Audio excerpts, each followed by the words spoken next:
Porsche Exchange, it's all about creating a legendary ownership experience that embodies our guest lifestyle. Our Porsche service team utilizes cutting-edge technology that delivers a transparent service visit and keeps us in constant contact with our guests. And I can't think of anyone more qualified to work on your Porsche, new or classic, than our Porsche certified technicians. Whether you're a longtime guest or new to our dealership, I welcome you to experience legendary at the Porsche Exchange. If you're a Porsche owner looking for reliable, convenient service without leaving the comfort of your home or office, look no further and take advantage of the Exchange at Home complimentary pickup and drop-off service exclusively at the Porsche Exchange in Highland Park.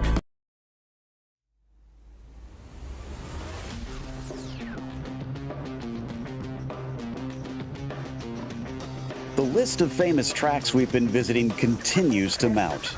Suzuka and Spa carry plenty of weight, but Interlagos has been the scene of amazing drama in racing history. Wheeling these GT4s around here will be a recipe for action as we get ready to watch the PCA Sim Racing Series 10 Club Class live here on Podium Esports. Hi, I'm Joe Peak, and with me in the booth tonight is DJ Clark. Cameron Aubernon is on social media with Ryan Bauer producing, who's using cameras provided by Dougie Beard. But before we get to the racing, Series 10 is brought to you by the Porsche Exchange, which has been family owned and operated for over 40 years. Located on the North Shore of Chicago, the Porsche Exchange has grown to be the largest volume Porsche dealer in the entire Midwest. Along the way, they've won the Porsche Premier Dealership Award for many years in a row and has been chosen to be one of the few Porsche exclusive manufacturer dealerships in the entire country. Find out more at 4Porsche.com or follow them on Instagram at Porsche Exchange. Also, Six Sigma Sim Racing is proud to announce the Season 10 Clean Driver Award. One driver in each PCA Sim Racing class will win a Six Sigma Sim Racing $250 merchandise gift certificate. This goes to whoever earns the fewest incident points and license penalty points from the best 6 races this season. For more information, head to sixsigmasimracing.com. Now, like I said, we are here at Interlagos, and like I said, DJ, this place has seen some huge moments in racing. It certainly has. It used to be the season decider for Formula One until that was shifted over to Abu Dhabi. But this track, it's old school, Joe. It really and truly, originally built in the 40s, this place has just kind of updated as slowly along with the times as it can. And what has resulted here is really a pretty unique track as they run. The biggest talking points here today are going to be the run from turn 12 all the way down into turn 1. Now, that is flat out in these GT4 cars, and that's going to be a big braking zone and a big overtaking opportunity down into the Senna S. We can also see some overtaking down into turn 4, down into the Cida do Lago. But from that way on, look at this to be a one-way street. This whole infield section, tight, twisting, kind of layering over itself. It's very, very difficult, and it's a real momentum-based part of the track. You've got to keep that top speed up as you go through the corners. Otherwise, you'll find yourself struggling. The only caveat to that is that you're not really going to be finding that many times to get on by. So we may see some drivers here tonight be able to get themselves a good position by, frankly, getting a good run out of the junction and holding on for dear life on the rest of the lap. Yeah, it should provide them plenty of challenges. I have no doubt about that. But it's been a challenge for everybody but Robbie Prescott in this championship. Now, you look at those points differences, and it's about 43 apart between him and Kerry Brooks, which doesn't seem like a huge percentage of his total points. But the thing that you don't see is that Prescott has a 350 and a 380 in his drop points. And that is massive. That's going to make it very difficult to overcome. They basically need him to trip and fall at the finish line here to play catch up on him. All he has to do is try to bring it home with decent finishes from here on out. Now, some big battles a little bit farther down. You look at Baker and Sigourney, not separated by much between them. You could even count Fricke and Leung close enough in there with Edie as well. Those three fighting for the 8th position. Still going to keep us on our toes, no doubt here. But we are in the midst of qualifying, so we'll check on that in a second. First, though, we want to mention that the PCA Sim Racing social media offers in-race reports, breaking news, and announcements through Facebook, Twitter, Instagram, and YouTube. To subscribe, key in the platform name and add PCA Sim Racing. So, I was talking about that qualifying. The thing that I find interesting is that Robbie Prescott currently sits 5th provisionally. They've got about 30 seconds left. Most everybody has set most of their times here, DJ. And Kerry Brooks trying to fight back, trying to take that top spot by taking the point today. Yeah, and that's exactly what Kerry needs to do at this point, is be able to capitalize on any sort of bad runnings here that we will see for Robbie Prescott. So game on here in the final couple of rounds. There you go. Gary Brooks on the pole position with Joe Sinclair starting next to him. And then it's Chris Cook starting 3rd, followed by Robert Lacroix in 4th. Robbie Prescott down in 5th. Again, like I said, not the worst thing in the world as long as he stays out of trouble. Peter Sigourney will be P6 and Joachim Baker will be 7th. And it's Patrick Adamczyk in the 8th position. Mario Gonzalez starts in P9 and top 10 is rounded out by Scott Bowers. In 11th place, it's Jonathan Fields, then Ben Leon, Chad Dick going to line up at 13th, followed by David Glenn, Lyle Eddy, Derek Dirksen, and J.R. Gregory up in your top 17. Then it's Jeremy Mazzariello, followed by Trip Starkey, and Matthew Yokel will round out your top 20. And here's the rest of the field. So just shy of 40 at 37 drivers that have signed up.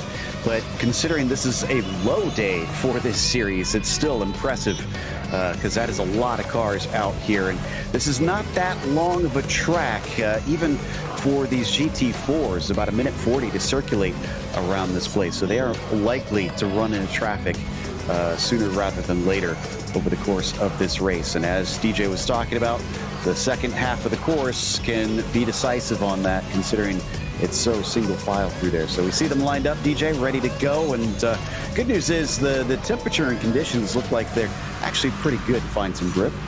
Yeah, absolutely perfect conditions right now. 76 degrees Fahrenheit, ambient temperature about 83 degrees Fahrenheit on the track. That is going to be just in that Goldilocks zone that we like to talk about.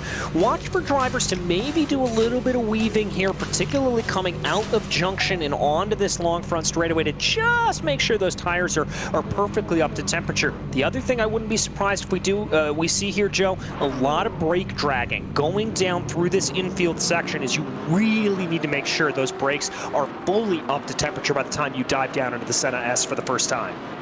Yeah, that's a corner that's definitely seen some problems on the first lap, but this series is developing quite the reputation for being incredibly clean on the first lap. They really drill into the drivers' heads about trying to get through there without having problems, just to get the race started and get everybody in order. And you've seen the effects over the past couple series that it's become super, super clean on the first lap. So hopefully we get a little bit of that here for the club class on the fifth race of the season, rather, I should say, as they now head around towards the last true corner on this lap into the junction, and it'll be the long climb up the hill past Subida dos Boxes before they are released by the pace car. I'm kind of curious what the slipstream is going to be like, though, DJ, because the GT4 cars are kind of known for not really giving off a huge one. No, there's not a huge weight coming off the back of these cars, but I think that may be negated ever so slightly by just how long of a run this is. But we'll have to see a little bit. I genuinely think that it's just going to be all about timing and getting the run rather than the draft. If you're able to carry good momentum through the junction, then we can be talking about it. All right, pace car getting ready to peel in. Going to give over control to Kerry Brooks, who will wait for the signal from the flag stand. There it goes. Going to look for Barney, and there it is. Green flag is out, and Brooks does not get the greatest of starts, almost feigning out to 4 wide there. In fact, we will be 4 wide coming into the first corner, and I think that was Prescott who was looking at it. He wisely backs out of it, and we go back to mostly 2 wide as a little bit of 3 wide into the Senna S plunging downhill, and we got an accident down into the second part. Yeah, I think that's Dirksen and Mike Sachs involved in it. Both cars spun the wrong way, and they're going to fall down through the order here into 36th and 37th position. But I think they're both able to keep going. Doesn't look like there was going to be quite as much side-to-side impact, so they'll be able to continue on. Nice little battle there with Sigourney and Gonzalez. Gonzalez losing 2 places. Also looks like Joachim Baker got turned a little bit, but then got turned back forward. Not sure how much damage he got from that. It's a long ways to the pit stop, so hopefully the car is okay for this first stage. As now they come into the infield section looking for SA. It's Brooks, Cook, and Sinclair, your top 3. They're going to weave back and forth, and a lot of elevation change through here as well. Yeah, a lot of elevation change through this section of the track, and you've got to be careful because some of these corners have a little bit of camber to them. They've got a little bit off camber. You've got to be very careful. Look at that run, though. Chris Cook with a great launch there out of turn 9. He is going to be putting pressure on the back of Kerry Brooks. Going to take a little peek to the inside, but I think this is wise, him waiting for the junction to try and get the launch off the turn. Here's going to be part of our answer on how big the slipstream is. He's right up underneath, and it is pulling him along. They're up to 110 miles an hour here, but as he pulls out, he now loses that advantage.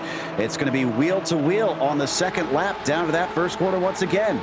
All right, here we go. Brooks did what he needed to do. He's out of the inside, almost a little bit of contact there as they get onto the binders coming down into the corner. Who's it going to be? This track does switch back on you here a little bit. It looks like Chris Cook's got a little bit of an advantage ahead, but they're not going to be decided. And now Joe Sinclair wants a piece of the pie.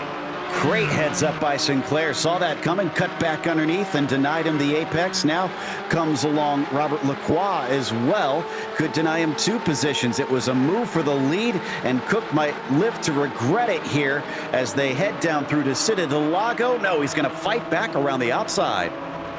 That was some stout defense there. Very easy to run a little bit wide there, but the 64 of the quad trying to be able to take a look. And now look who's involved in that, Joe. Robbie Prescott up into the inside there of Ferradura. Let's see what he's got. Could he pick his pocket through the horseshoe? Coming down to the braking into turn 8. Looks like he's got it.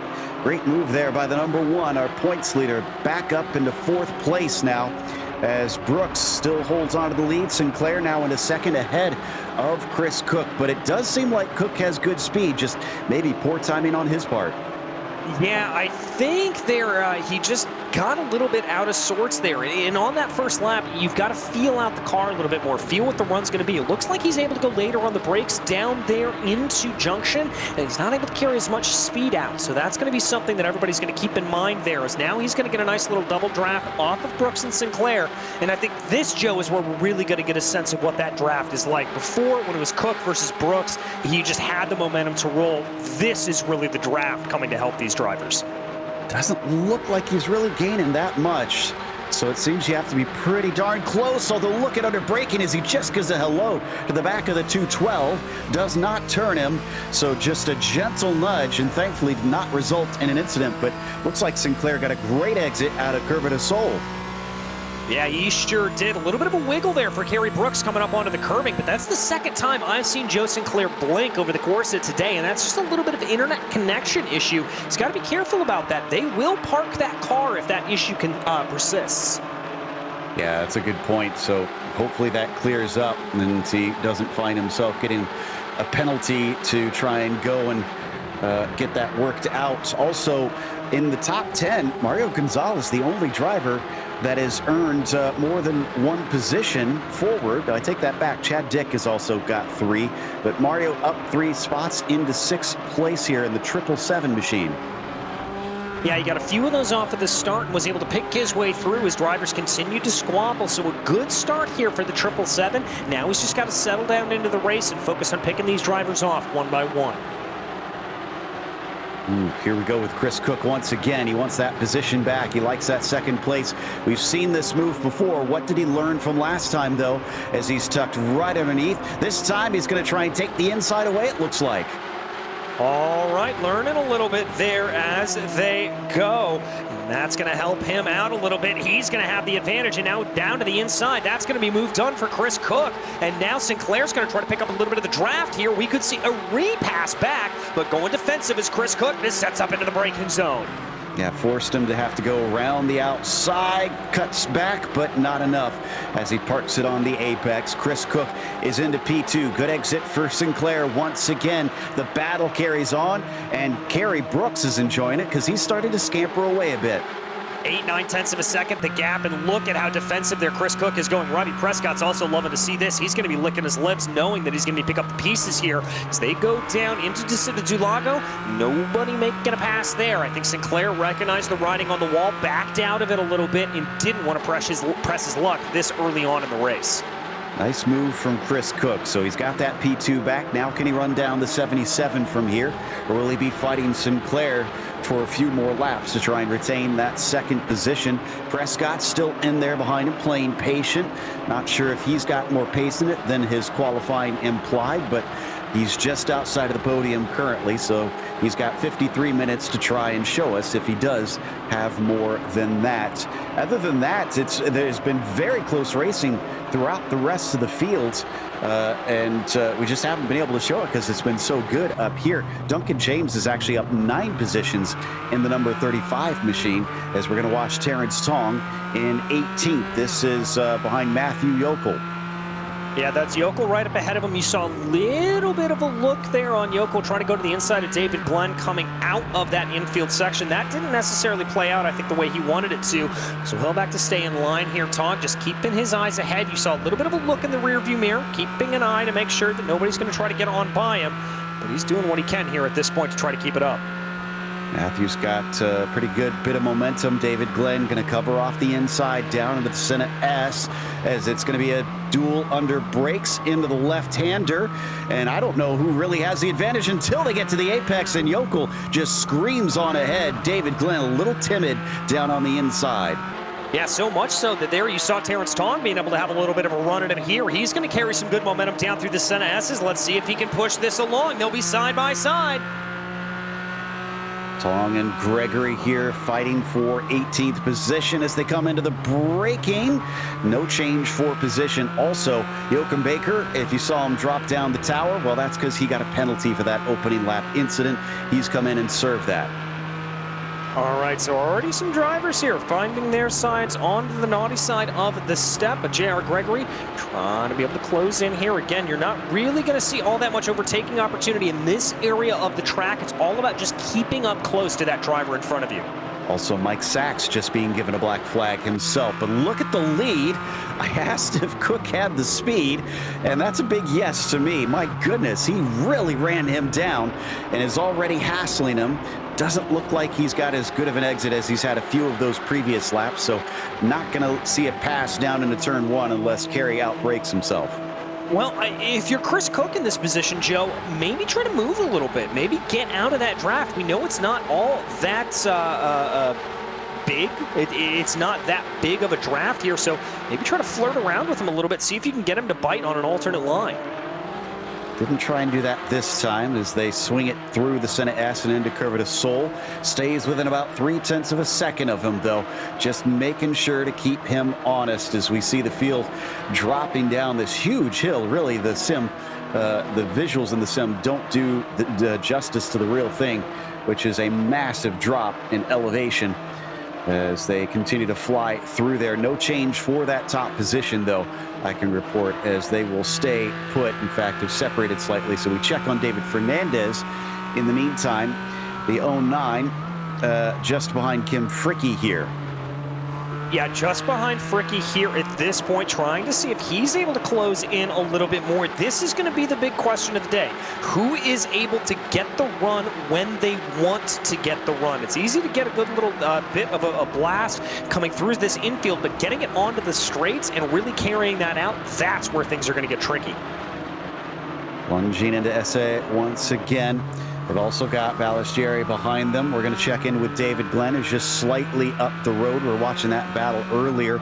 Terrence Tong and the green and black machine just behind him, seeing if he could find some sort of opening, but no dice for now. And back it goes through Mergulo into the junction. All right, and he's going to have enough breathing room here at this point. At least it looks like. A little bit later onto the binders there was Terrence Tong, but Tong going to be able to hold that out at bay for the moment. So here they come back up onto this long, long run. We've already talked that the draft isn't that big, but it's still a flat-out section and your best opportunity to get an overtake as we check back in on the battle for the lead. For the second time, Cook has touched the back of Brooks's car. Again, he didn't spin him. It was just the lightest of touches. And he came from a ways back, DJ. I'm starting to notice that 47 car is actually pretty darn strong when it comes to woeing the car up. Yeah, I've noticed that as well. He looks very, very confident on the brakes, particularly going down into the heaviest braking zones on the circuit. It just looks like he's got a little bit more confidence, able to lean on it and threshold brake just a little bit more. So watch out for him here. Hope he doesn't keep touching the back of him, though. He's not doing anything to him. But if he accidentally turns him, I'm pretty sure the stewards are going to take a very dim view of that. So we'll see what happens from here. But he certainly knows how to get up and rattle his cage as they're pulling away from Joe Sinclair to the tune of about 1.2 seconds currently. It's become a battle for third now between Robbie Prescott and Robert Lacroix. Yeah, that's looking like it's separating itself out there, and I'm not entirely surprised. I am a little bit surprised at the outright pace that we're seeing here at this point, but let's see what these drivers are able to do. Here's that battle that we were talking about for third place. That's the really close one to keep your eye on. Yeah, and I'm keeping my eye mostly on Prescott. Well, it's hard to keep your eye on Sinclair because he blinks again for us. That's going to be a little bit disconcerting. They're coming up to the braking of the first turn once again, and behind them got some action going on between Scott Bowers and Patrick Adamczyk. And Adamczyk going to defend down to the inside as they go for the braking round the outside. Gives the apex to Bowers on the second half, but not the speed. Adamczyk retains P8. Yeah, good run there from Adamczyk, and that's one of the things about this Senna S's is, yes, you can have a good run into the first section of it, but because the track flicks back on you like that, you've got to be cognizant and really and truly make sure that you know you've got that inside to outside line covered off. It's right on board with Rob Lacroix right now, sitting in the popcorn position to this battle between Prescott and Sinclair as Prescott takes a little bit of a look. Just making sure to keep him honest and make sure that he can't make any mistakes. Another one. Don't think it was a serious dive, but showing himself in the mirrors repeatedly now. He does have to be careful because Prescott still has Lacroix right behind him. And if he does slip up himself, that could open the door, or he could go for a dive coming down into Pico de Pato. And I'm not sure if it's done. No, in fact, there it is right there. He's slow and down to the inside the green, and black number 64 takes the apex. Brilliant heads up there from Lacroix to recognize that advantage, jump for it going down into the duck spill, and that's going to be advantage Lacroix here coming up through junction. I've got to say, that was just a little bit greedy there from Robbie Prescott, as it looks like Terrence Tong may have had an issue farther back in the field. Yeah, I think that was a self-spin, so we've got time to try and check that. He may have had a little contact with it, but we'll see. Meanwhile, down into the first corner, here's Cook versus Brooks once again. This time he does not make contact with the car ahead, bounding over the curbs as we watch from the rear bumper of the number 77. He's going to get another good bite, though, here down the Red Posta. Yeah, he'll get another good helping here. It doesn't look like he had quite the run that he did coming off of the Senna S, though, or coming off of the junction, though. So he's going to have to stay in line here at this point and just hold this one out. Probably wait another day, or maybe send a little sneak attack here. We've seen that be able to work here in these GT4s today. He's really putting it right up against the tire barriers there on the inside, but wasn't quite close enough, unfortunately. He's certainly making Kerry sweat at every single opportunity. Behind them, I can also tell you that Bowers, Leon, Dick, Adamczyk, and Fields had quite a battle going, but it's separated now. That was all for that 8th position still. They were 2 by 2. And speaking of which, there was another look from Chris Cook coming into the Ducks bill, but it didn't quite pay off. He's got to be a little bit careful with those moves, Joe. If he sends too many of those going up through the infield, he's going to find himself losing a lot of time. He got lucky in that situation that it wasn't a massive, massive loss there to Brooks, but now the gap's up to about 0.4 of a second as they run onto the front straightaway here, and he's going to be feeling that here on the run from the junction. He keeps getting so close to him without making moves, though. I'm almost wondering if he's toying with him. Is this just him trying to mess with his head, and he could try and make a move whenever he wants? Because, I mean, look at that. Look at how much he gained right there. I mean, maybe he is. Maybe he's in a little bit, I would say he's here in fuel conservation mode maybe, but it doesn't look like he's saving fuel at all, so I'm not entirely sure what he's doing. Alternate lines there coming out of the Curva du Sol. So it looks like now he's going to tuck back up into line and try to push ahead here, but yeah, that was a little bit interesting to see those alternate lines coming out of the corner. Yeah, we haven't talked about the pit stops all that much yet, and though we're not expecting as many fuel gains here as some tracks, there could definitely be those who want to try and see if they can save to get themselves a little bit of a shorter stop.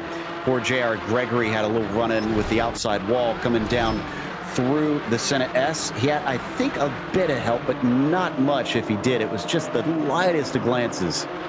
Looked like netcode, honestly.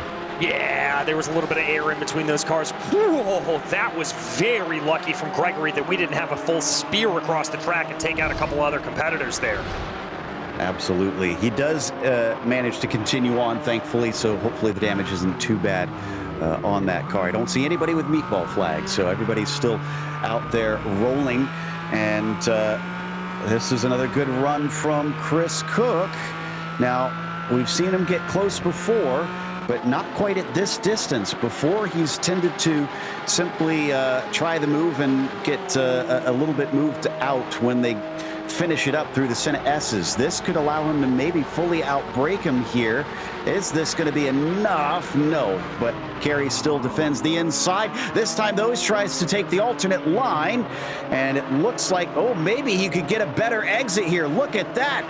Did he outsmart him? Did he manage to get a better run than Brooks that he could try and finish it up here into the lake descent? Here he goes. Chris Cook going to move out to the inside here, going down into the Interlagos. Let's see if he's able to do it later on the binders, as we've talked about. He's just got to get that car woed back up. It looks like Brooks is going to have a little bit of a nose to the inside. Cook goes wide, and Brooks back on through. I don't know if this is quite done yet, though. He could try and get his nose back in. He's right there. Is he given room by Brooks? No, he can't outbrake him. Brooks does leave some space, and that almost puts him offline a little too much. And down into turn 8, he's still got the inside. Can he shut the door finally? No, it switches back now into Pinarino, and he still doesn't have the job done. The battle carries on all the way to the Duckspill. Oh my goodness gracious, it's now going to be favored line here for Chris Cook, and unless we see a monster run here from Kerry Brooks, Cook is going to feed him to the outside. That was brilliant tenacity and stick-to-itiveness there from Chris Cook. Wow, great racing from both of them. A lot of respect shown, but my goodness, did that take a while to sort itself out as somebody's off track behind them. That's Joe Sinclair into the wall.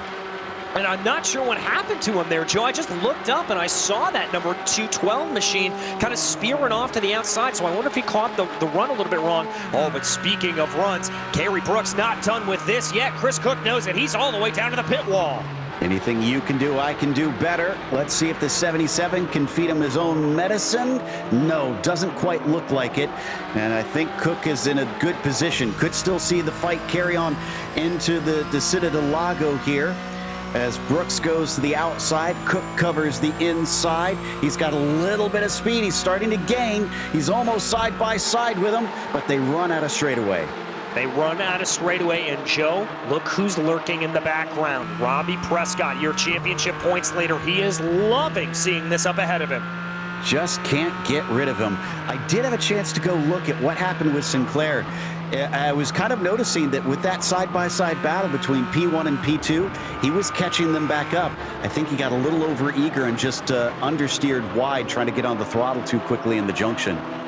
And that's an easy thing to do. You want to pick up the throttle a little bit more to try to get as much speed as you can going down that straightaway, but oversteer or understeer rather really is a thing that you can pick up, so you've got to watch out for it. We now ride on board for the battle for P3. It's Robert Lacroix not letting this one go easier. He's all over the back. Got a pair of Bobs here fighting for the last spot on the podium as they come out of the junction. Oh, it was a bad run for Cook there up the road as well. And Brooks will get another chance at this. These two have been some fantastic battling, and we're only 20 minutes into this 60-minute race. This is going to be an epic race, as only Interlagos can provide, as your two leaders go side by side down the start-finish line, and it's going to be Cook down to the inside. He's going to be able to have the line, looking for a little bit of a cutback here is Kerry Brooks, but Cook feeds him out. Ooh, and he tries to get the run off the corner, but he actually has to lift just as he bumps the back of the 47, and that interrupted his momentum. The win is going to be by Cook or Brooks here tonight, and we cannot tell which. Behind them, the more they battle, the more Prescott is going to gain. Yeah, and he's already right up into this equation, and Robert Lacroix looking like he may be able to get into it as well. This is going to be absolutely crazy in these final 39 minutes of this race. Diving down now up through Ferradura, trying to see if there's going to be able to get anything to gain. This is the area of the track, Joe, that I would expect Prescott to be able to gain the most on. He is the most technical driver here out of these three, as he has proved in the previous sessions of this this season. And he's starting to gain here a little bit more, just as I thought he would. Well, keep in mind, when he won in the GT4 before, that was at VIR, an incredibly technical track that kind of shares some similarities, and that it also has its own share of long straights. So I wonder if this combination just suits him well. There's a little bit of a run wide from Brooks, and that opens the door for Robbie to just get the run, take the inside away. Can he finish it before they get down to the first turn? They almost come together.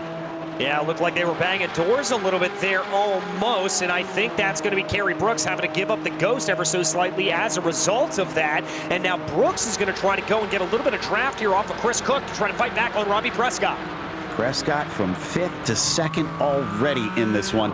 We've had a few more black flags as Derek Dirksen has been given one, and Jared Gregory also got another one, but he has since parked his car. I think he is unhappy with his performance and decided that he didn't want to try and endanger the rest of this race. So he's, I believe, our first DNF of the day as we plunge down the hill once again through the lake descent.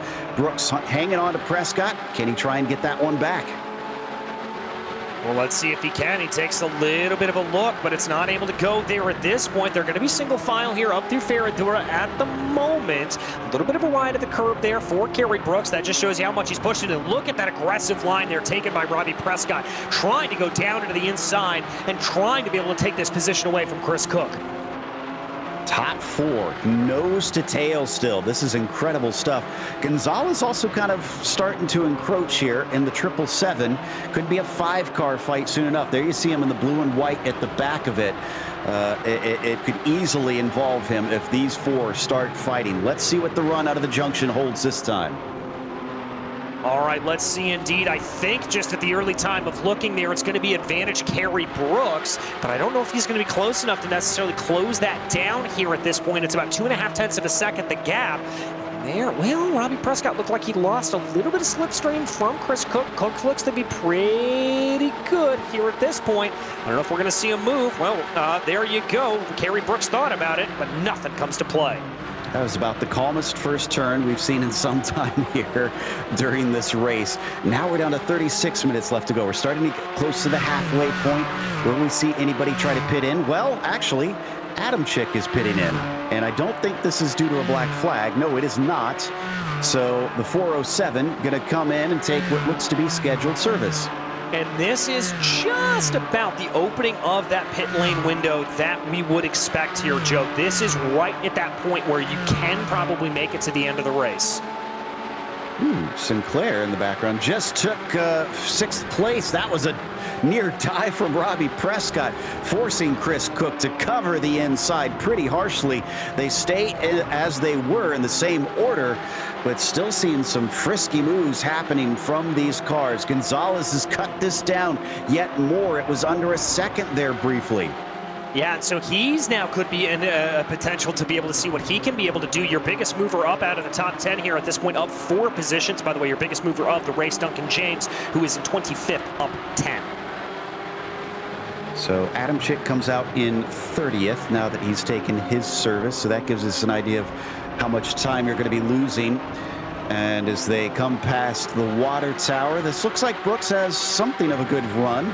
Not sure if he's going to try it or not, as Prescott is kind of half-heartedly covering the inside as they come down towards the pit wall. Will he cover him completely off? Yes, he will, and forces the 77 to go the long way around, breaking down for the first turn once again. They start to sort out into a single file.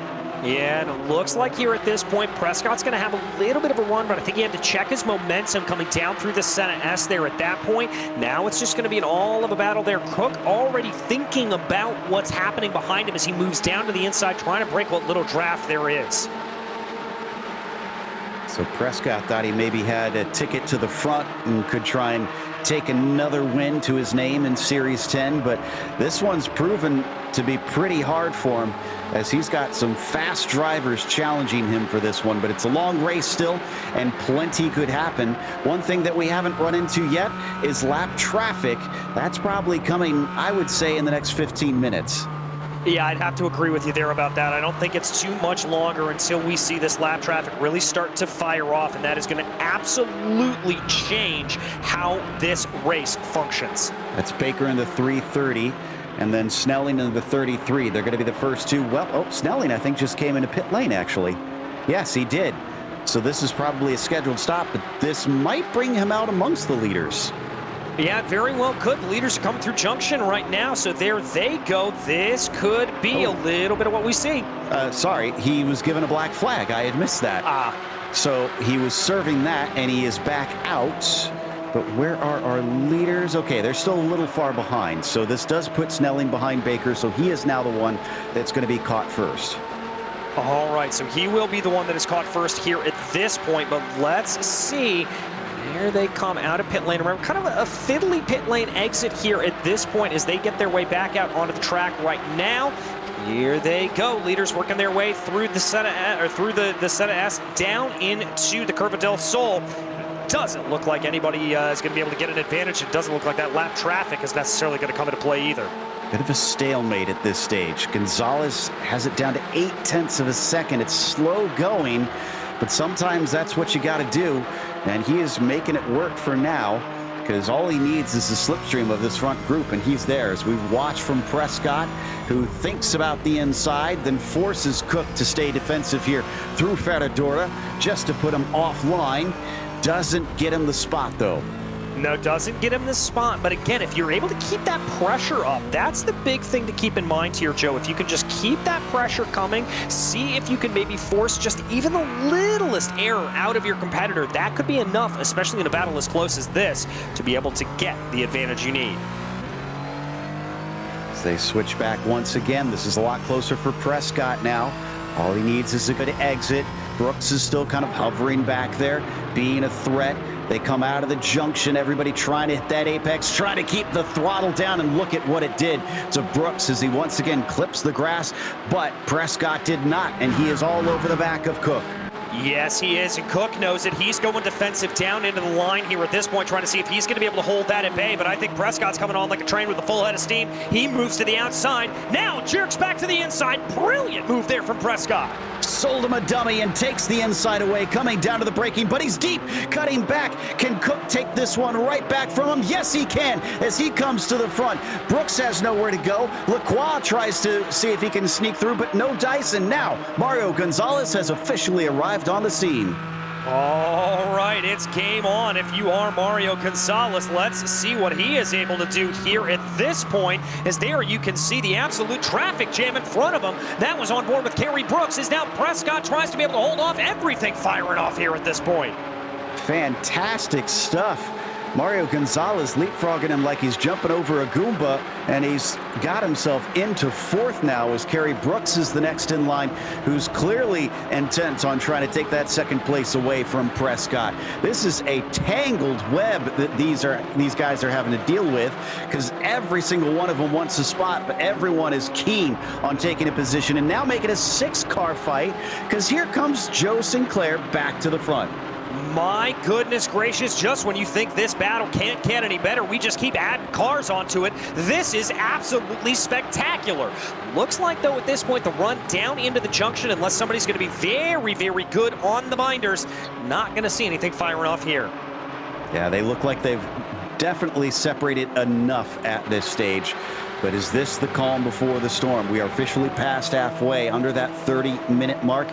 Who tries to pit in early to see if they can play some games? Who does not? All 6 are going to go by way too early for that and get caught in traffic, they say, and they will carry on. Only Patrick Adamczyk has tried something at this point. It was a 17.5-second stop for the 407, and he is definitely caught up towards the back.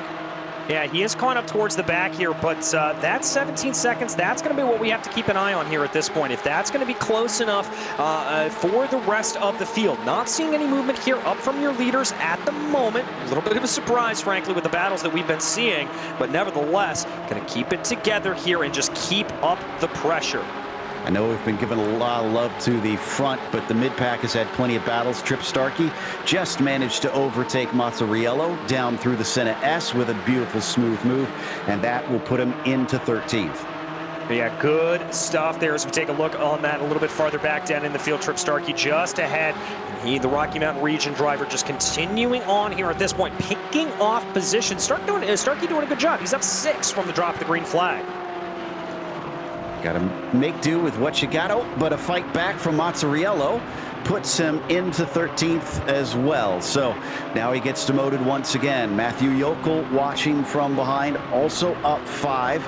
And David Snelling is in there, but remember, he is a lap down and is now, I believe, yeah, he's taken his pit stop. So hence why he's with this group suddenly. Yeah, so that's why he's back there in all of this. We ride on board with Yokel right now, having a bird's eye view of that battle as they work their way towards the junction. Let's see if anybody's able to get a little bit of a run. Coming up the hill here past Water Tower. There it is on the right-hand side. They're going to blow by it now.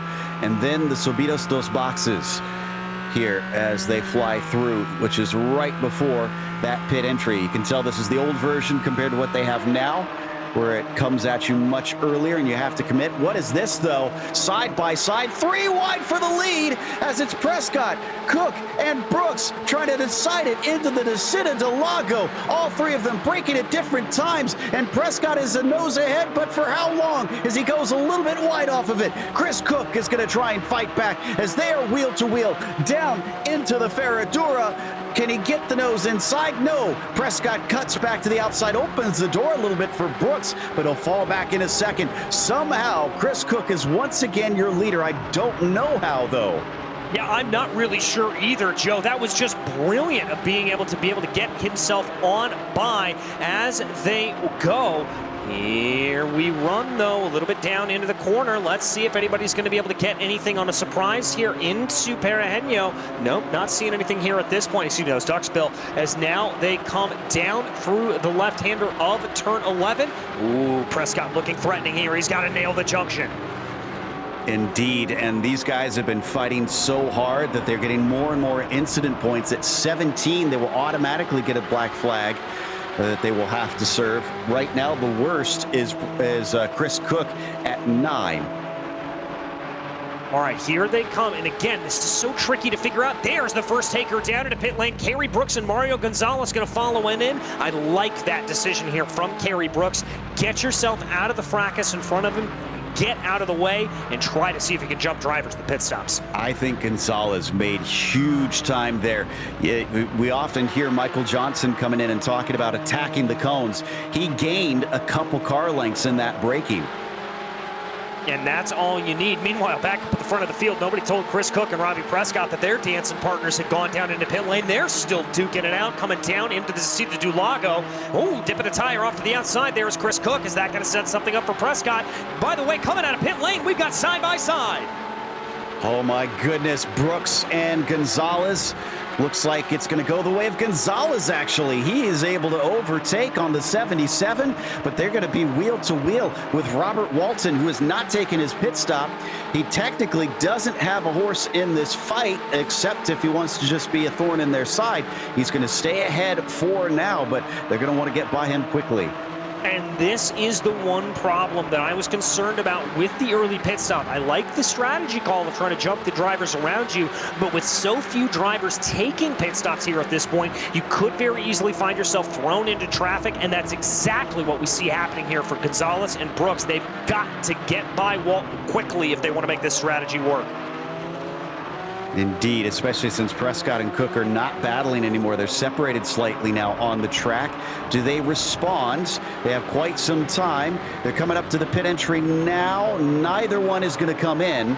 They're both going to stay out. Same thing with Lacroix and Sinclair.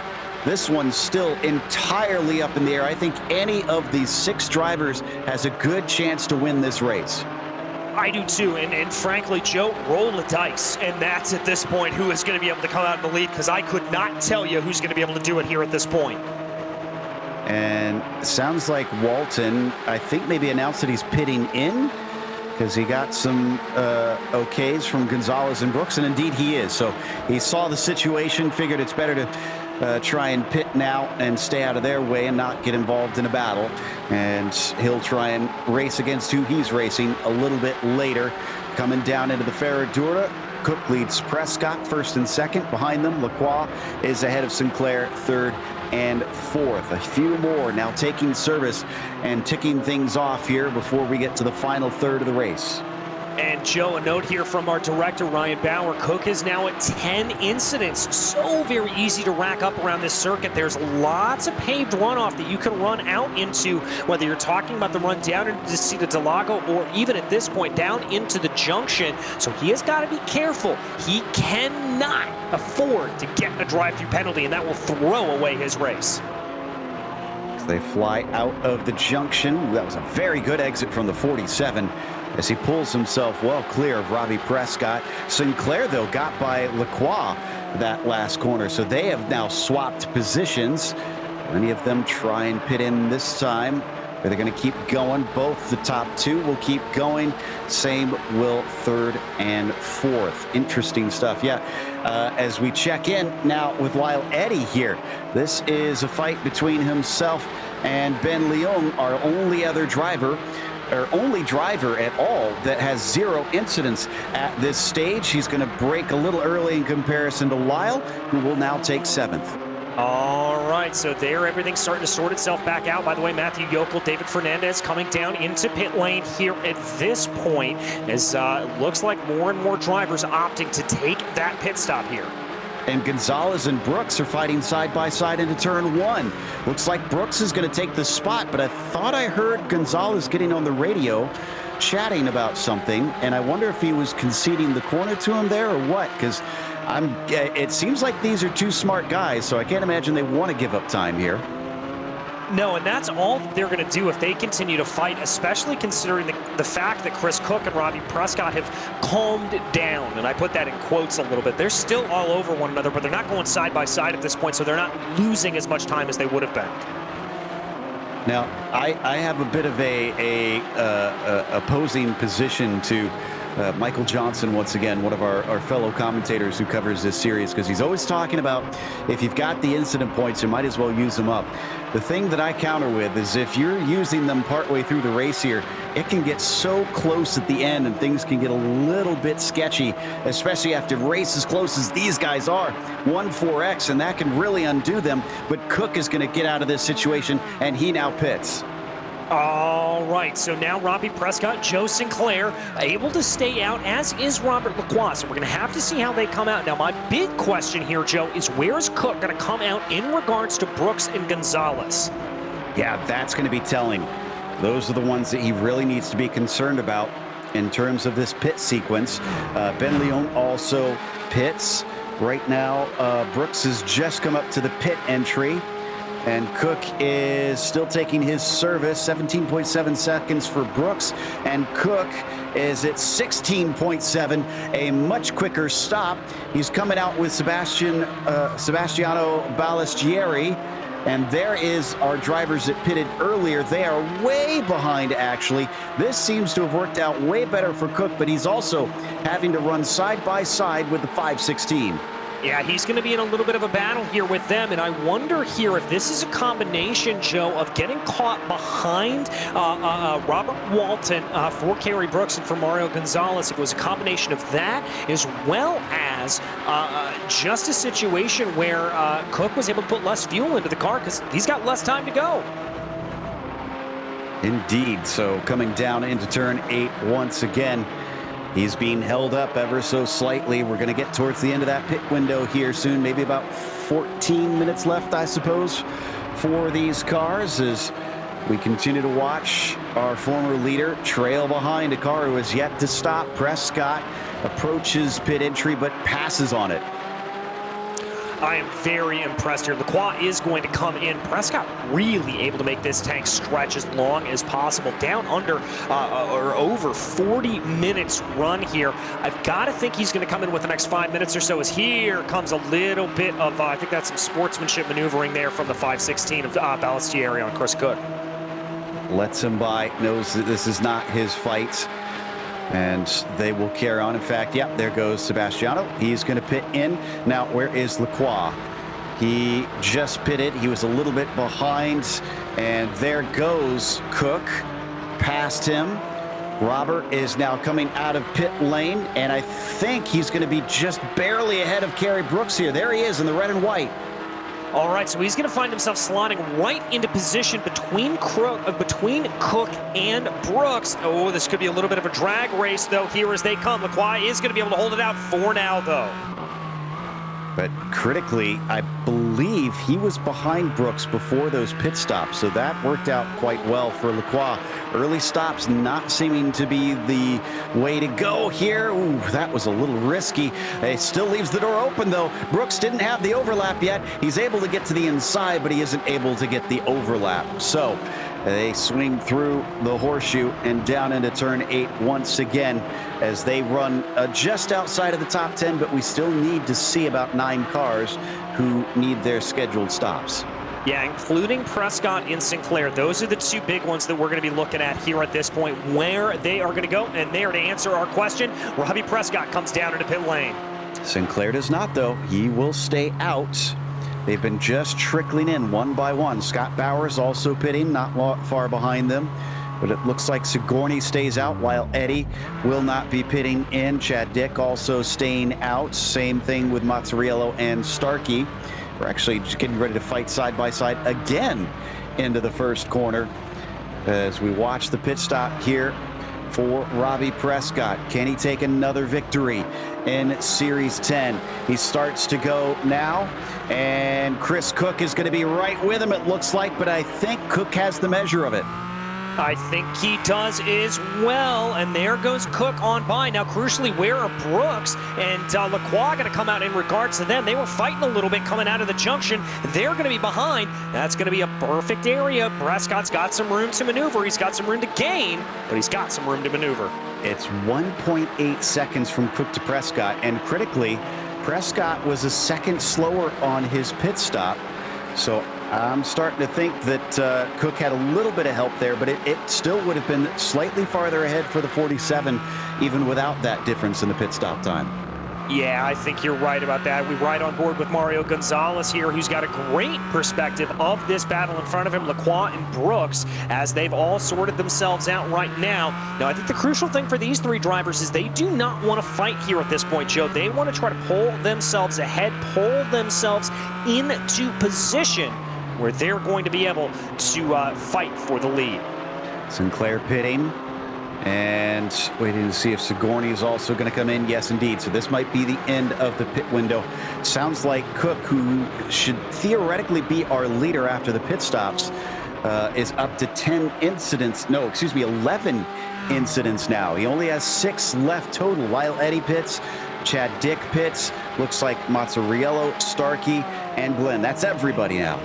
All right, everybody coming down into pit lane. Now let's see what Sinclair is able to do. This could be a little bit of a dark horse here. He's already out and on the way, 17 seconds in the box. I don't know where he's going to come out in regards, but this is going to be a little bit close. He was very good. He stayed out the longest of anybody in the front group, and it worked out excellent for him. He is getting ready to be fighting for the lead here with Chris Cook. He's not quite there, but he's the only one within range that can attack right now. Yes, he is, and crucially, Robbie Prescott's going to love seeing that because that's going to set up a little bit of a battle in front, and it's also going to allow him to maybe get a little bit of that toe off of Joe Sinclair and pull him on into that battle. I was not expecting Sinclair to be the one to be in the fight after the pit sequence. I thought it was going to be Prescott and Cook.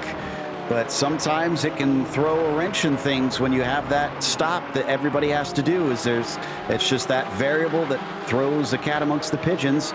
They fly down through Pinarino as it drops downhill towards the Pico de Pato now and into that hairpin. Could he try and maybe take this win away from Chris Cook? Or will they be caught by Prescott, who has cut down the gap now by a couple tenths? Any three are possible here at this point, Joe. It is absolutely up in the air. I've got no idea how this is going to finish. Bad run off of the junction, though, for Joe Sinclair. He's going to lose a couple of tenths to Chris Cook. He's got to be more on point than that. You got to be flawless in the club class. It starts to get up to some supreme talent up here before we get to the highest one with the pros. And it seems like Sinclair having those little slip-ups might cost him a potential win in the end. Trying to see. No, we have not seen a win from Joe Sinclair yet in Series 10. This would be his first of these races, and that was a very good run coming out of the Senna S. Is it enough? He's cut it down to a single car length now. All right, here we go. Looking for a little bit of the back and forth. Here is Joe Sinclair trying to find that crossover point. That's not going to play out. He's going to be forced to stay in line, but good run here. Coming out of Desida do Lago. He's going to challenge around the outside of Ferradura. He's got the overlap as they come into it. He'll be on the outside, though. He cuts back in and just can't find the space down at the bottom of the racetrack. He'll have to sit behind Chris Cook yet again. Interesting to note, though, as I was looking at the results of the previous races so far in Series 10, Joe Sinclair's best finish in the GT4 at VIR. All right, so maybe a forebearer of things to come there for Joe Sinclair. He clearly likes this Porsche 718 Cayman. Now let's see if he's able to get anything to play. Looks again like he's falling back here a little bit in entering into the third sector of the track, though, and that's where he needs the most speed, Joe. Well, Prescott's certainly enjoying it. He's now got it down to 0.7 of a second. He's 1.3 behind Cook, so he is chipping away at it bit by bit. But now that he's probably feeling a little bit of that tug from the 212, surely he's going to be gaining even more here soon, especially if these two start battling. 12 minutes now left to go on the clock, and the top three are Cook, Sinclair, Prescott.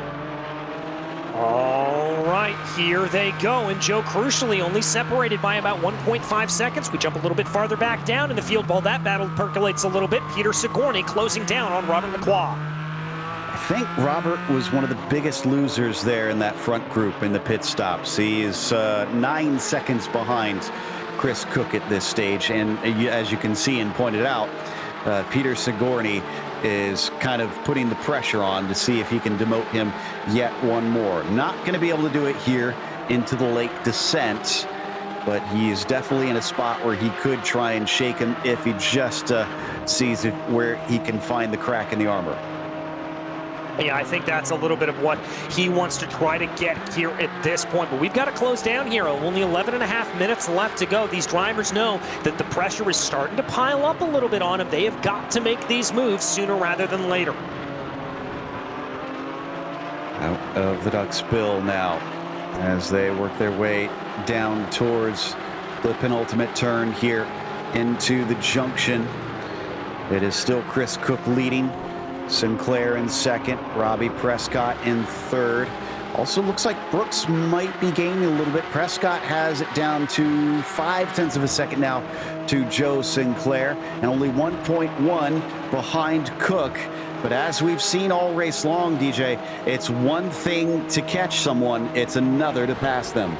Yeah, it really and truly is, especially with the diminished effect of the draft around this circuit. You've just got to try to be pushing a little bit more. You've got to be a little bit more up and on your own stuff to be able to get this to play. And it just doesn't look like Sinclair's got it at the moment. Now, he could be cooling his tires a little bit. Track temperature has raised up to 90 degrees Fahrenheit, so that could be a little bit of what's going into his brain here. Cook is apparently up to 12 incidents. If he has a car-to-car contact, that will put him at 16. That's one away from a penalty. So he's got to race very, very carefully here, because if he has a car contact, then he's in a real danger zone in terms of incident points, and that will truly wreck his race. Yeah, exactly. He does not want to have that happen, and he may have actually just picked up a little bit of a cut course penalty there coming through the right-hander at Essay. That looked very perilously close to being able to try to do that. Yep, you're right. He got a 13X. He didn't get a slowdown penalty, but he was considered off track there. So now a car-to-car contact will give him a penalty. So no matter what the stewards say, he will be down pit lane. 9 minutes left to go. It seems like Chris Cook is taking that Michael Johnson philosophy here on the incident points, but will that put him at risk when we get to the end? Prescott just about there. He did lose a little bit of time, I think. He's down to 0.7 of a second now. Yeah, he lost a little bit there, but this battle between Cook and Sinclair, as Sinclair takes a little bit of a half-hearted look down to the inside, he's going to try to run the car a little bit wider here, carry momentum down through the corner. If this fires off, Prescott's in perfect position to take advantage. Keeping an eye on this, as well as some of the battles a little farther down, because Laquan and Sigourney have been separated by all of 0.3 of a second as well. No dive down into turn 4 this time between the pair for that P1. Does seem like Cook is trying his best to put himself off the racing line and break that slipstream when he can. Yeah, I really think he's trying to here at this point, Joe, and I don't know if that's the best option for him. You know, we've talked about how non-existent that draft appears to be here today, and I wonder if he's just scrubbing speed by running offline. Or getting those tires dirty. We have to remember there's going to be dirt and gunk and a few marbles as well off there, just like in real life, that builds up here at iRacing. Not as bad as on the corners, but you still don't want to do it too much. As we ride on board the 212, seeking that first win of Series 10. Got to see if Chris Cook has managed a win, and it does not appear to be so.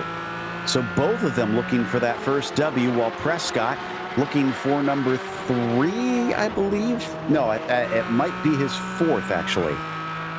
Yeah, I think that is right. As we ride on board with the driver in question here, he's been able to close up a little bit, down to 0.4 of a second as we cross over the line with 7.5 minutes left to go. Nail-biting stuff between these drivers. Who can come away with the victory here? Who can withstand the immense pressure to try and perform on this one? And we have to reiterate something that we haven't said since early on. Robbie Prescott doesn't actually really need these wins. He could probably continue to just put in podium finishes and still come away with the championship at the end. Yeah, he most certainly could, and I think that's going to play into his calculus here a little bit. He is going to be certainly thinking about it. He's not going to be pushing that hard. He knows what the championship is, but the other side of that coin, Joe, you tell a racer you don't have to race, well, you might as well be telling water not to be wet. I mean, a race car driver is going to go for the win. Yeah, that's a good point. It's going to be a run to the line no matter what you say. He's going to want to get as good a finish as he can, even though he knows he needs to try and play it safe here, because he can try and points race to the finish. So we come around to the braking for the junction. One of the most important turns, if not the most important turn on the lap.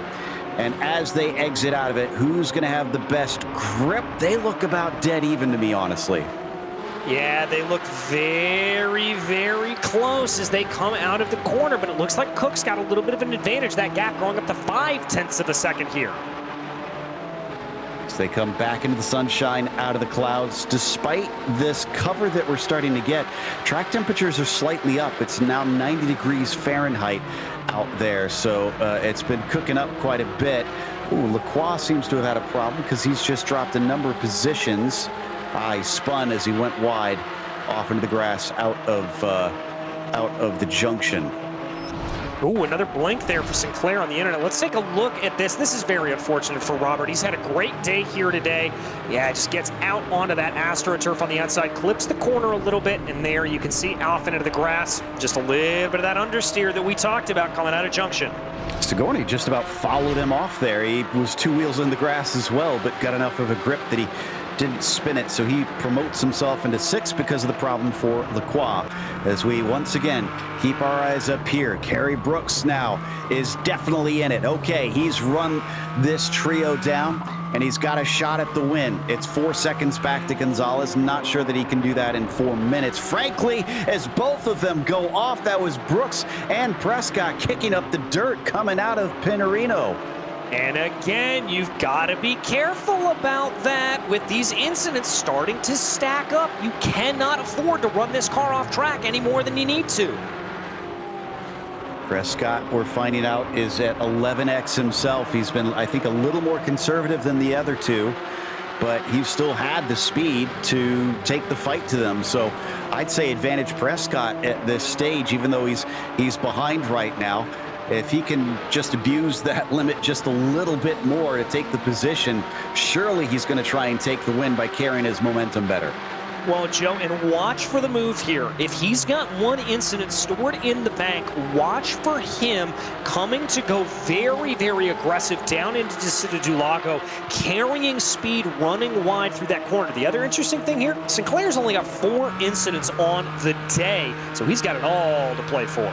Yeah, I stand corrected. Advantage Joe Sinclair as we go side by side now with Fields fighting with Chad Dick. This is for P10, and it looks like Chad Dick will hold on to that one as he looks up towards Ben Leon. Last I heard, Leon, I think, lost his 0x status, and now Owens is the only one back in P29 that has no incidents to his name here in these last stages. All right, so kudos to Matt Owens here. He may be running in 30th, but considering everything that we have seen here today, gotta really, really say that that is a very impressive run. I think we're going to get the 2 to go signal when we reach the line. We ride on board with Chris Cook, looking back at Joe Sinclair. Prescott behind the pair of them, and Kerry Brooks in 4th place. Any one of these 4 could be our winner here with only 3 minutes left to go and likely 2 laps left in this race. This is the second time we've ran this GT4 car, and these are very familiar names up at the front because this is a lot of those that were looking fast back at VIR. Yeah, very, very much so. It's clear that these drivers have a little bit of an affinity for these GT4s. As here comes a move from Kerry Brooks. Looking around the outside, not able to do it quite yet though. Definitely the 1 to go signal as they cross, but we could see Chip Witts, who is the last driver on the lead lap. He could play a fly in the ointment. Will his lap traffic be something of a bugbear for those up at the front? Here we go again between Prescott and Brooks. And again, Brooks to the outside. Prescott defends. All right, the battle is on. Let's see what he's able to do. Not looking here necessarily like Brooks has got the greatest run. You're going to see a little bit of a defensive line there from Robbie Prescott, but coming to nothing there. It's going to be a hard day, the day that you shake Robbie Prescott from what we've witnessed so far in Series 10. So Brooks knows he's up against it if he wants to try and psych him out here late in the race. There's the gap to, the gap to Cook is up to a second. What happened to Sinclair here? I think he's just lost a little bit of pace here, Joe. As I look back on that last lap, he was about 0.2 of a second off of Cook. It wasn't any massive error. I just think he made a little, that he's just running out of grip here at this point.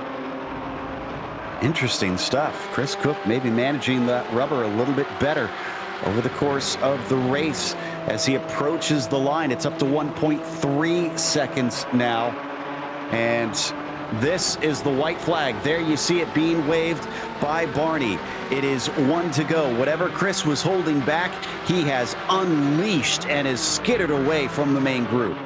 Yeah, he certainly has. He is racing off into the sunset here at this point, trying to see if he is able to get anything ahead as he runs. But with a 1.4 second gap, he's still got to keep all 4 tires on the black stuff, still keep this together a little bit more. But this is looking pretty good. Here comes a little bit of a battle farther back down in the field. David Glenn trying to take a little bit of a look on Patrick Adamczyk. Adamczyk defending the inside, coming up into turn 1. Will he leave enough of a door open? He does. In fact, he just about goes all the way over as David Glenn decides still not to take the inside, breaking down into the Senna S. And unfortunately, he's not far enough alongside.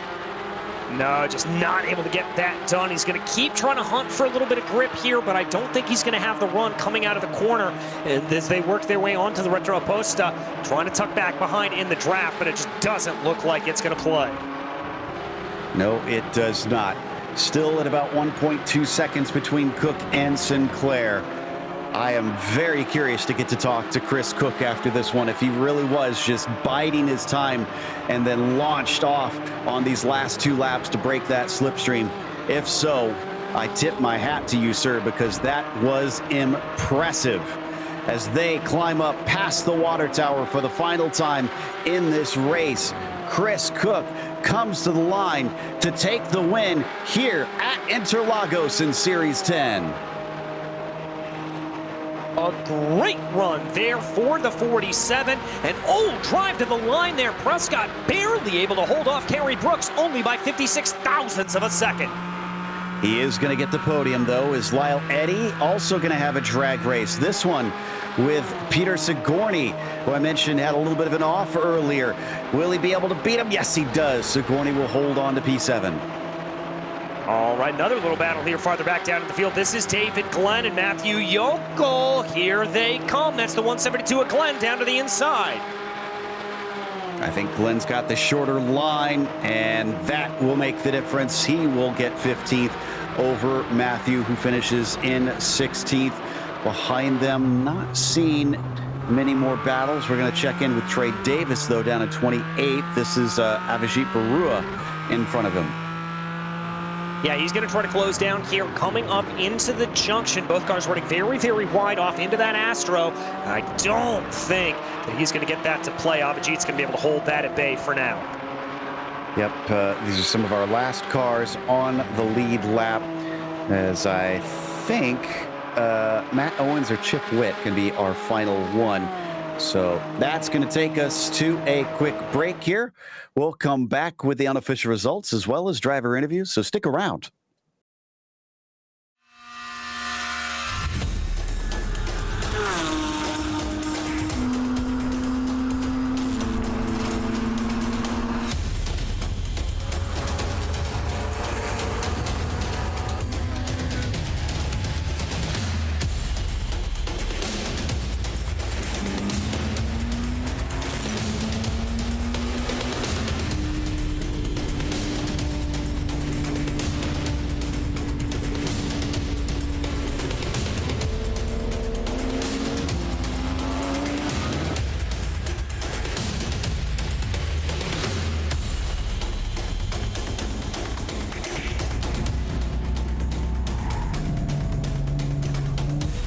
Break a little earlier if that's going to be the case. He's actually got a nose ahead as they come down into the braking zone. He's going to do it the hard way.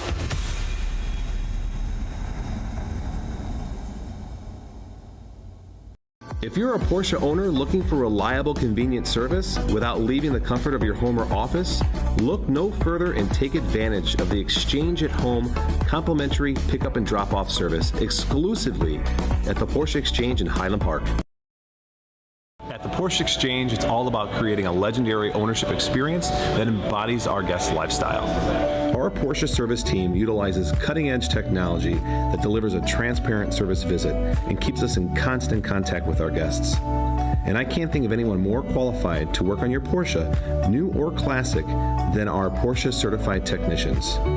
Whether you're a longtime guest or new to our dealership, I welcome you to experience legendary at the Porsche Exchange.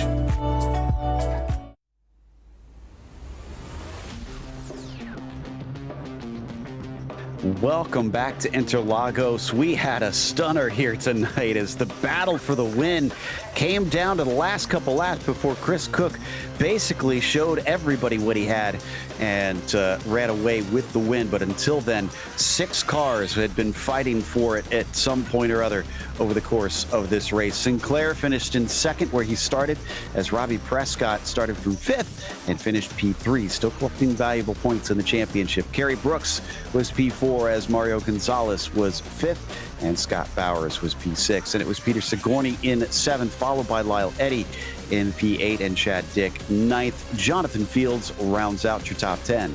Coming home in 11th, it was Ben Leung, followed by Jeremy Mozzarella. Then Robert Lacroix having a little bit of an unfortunate day. He was challenging up for the lead earlier on. Patrick Adamczyk was in 14th, followed by David Glenn. Then it was Matthew Yokel, Trip Starkey, Kim Fricke, Sebastiano Ballestieri, and Robert Walton to round out your top 20. There you see the rest of the field. Only 3 DNFs in this one, so very good job by everyone to keep a clean race at this track. But the man that we want to talk to is Chris Cook, our winner in this race. And the thing that I really, really want to know, Chris, is other than congratulations on the win, were you holding back in that race? Because the way you jumped away from everybody in those last 2 laps kind of stunned us. Yeah, absolutely. I was holding back, because it's super easy to overheat the front. So I had a good pitting strategy. And I thought, man, it's time to just start knocking them down and secure that win. I was 1 4X away from getting a black flag, so I didn't want to be around anybody. Wow. Okay, so that's massively impressive then, because that whole race, top 6, just incredibly close. What other than the tires, I mean, what kept you around everybody that much? Surely I would think that you'd want to try and make some more distance in there.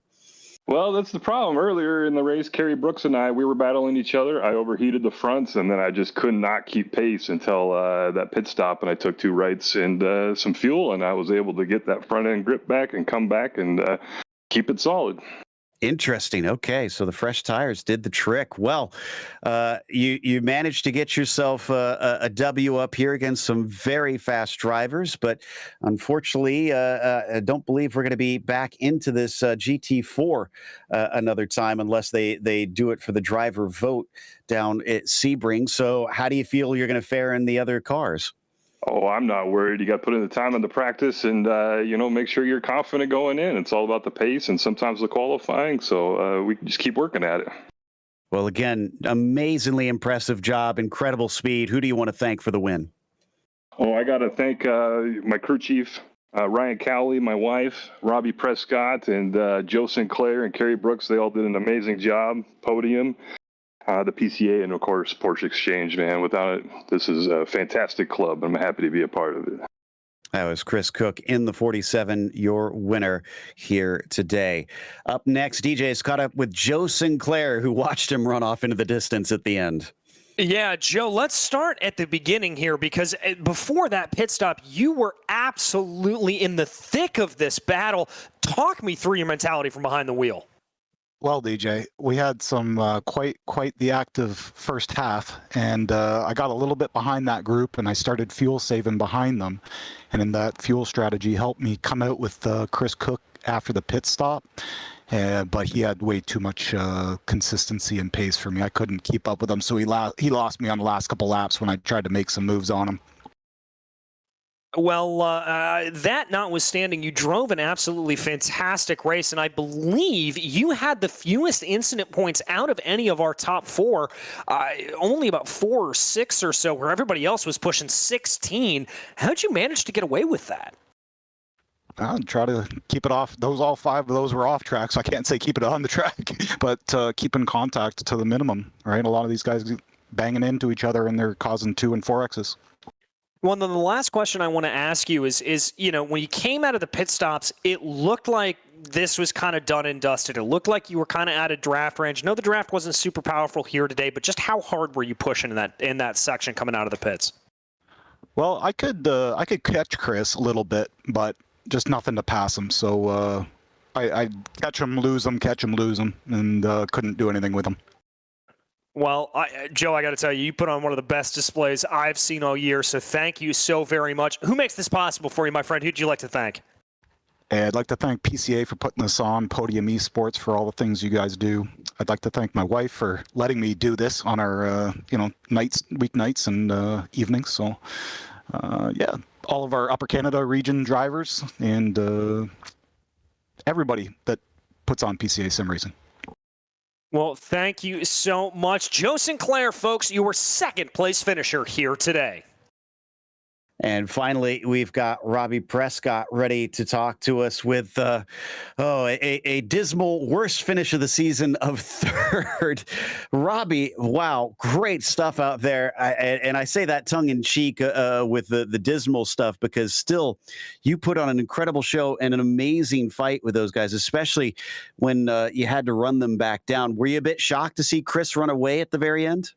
Not really. I was just too busy or focused on trying to get in front of Joe and keep Kerry off my butt. But kudos to him. I mean, I knew these boys, Joe, Chris, and Kerry, all had pace coming into the race, and this is what PCA should be all about. I mean, I don't as much as running away from the past couple races I have been, like, this is what I want, is to battle to the line. Everybody's so close at the finish. Like, this is the most I've sweated. And to just big kudos to Chris and Joe and Kerry today, because this is probably my favorite race of the season, even though I finished third. And I was a little disappointed. I mean, you want to win every race, but to have third place be my worst finish of the season, I'm totally ecstatic. And I had Jesse Lyon, who was my spotter today in every single race, who is keeping me calm and straight-headed. He just kept saying, think about the overall total points. So that was my whole goal, was just to keep that finishing in the top 3. Yeah, and I had been saying that in the broadcast. That's really all you needed, was consistent finishes, considering how good you've been doing. But, I mean, talk about big picture. Tell us about that start. You were 4 wide for a brief moment, and then it looks like you reconsidered. Yeah, I was gonna send it, and then I thought again, big picture, our race, just chill. Who really cares about that? I mean, I think I overslowed just a little bit too much because Jakob hit me behind me, and he spun. So I'm sorry about the little bit too early of breaking there, Jakob. But I mean, I just was looking big picture, like you were saying. Next time out, the series is going to go to Hockenheim. Do you feel pretty confident there that you can repeat another podium? Let's hope. I mean, these guys are catching fire now, and I think everybody's realizing how much work we got to put in to keep the fun battles going. So, I mean, I think Chris, Joe, Kerry, or anybody else can honestly take it. So I'm going to put in that extra work. I mean, I graduated college this past Saturday, so I wasn't able to get as much practice in for this race. But now that I'm back home and looking for jobs, I'm time to get all the work back in and get ready for Hockenheim. Well, my goodness, it's congratulations. That is impressive to be able to deal with that workload and be this fast.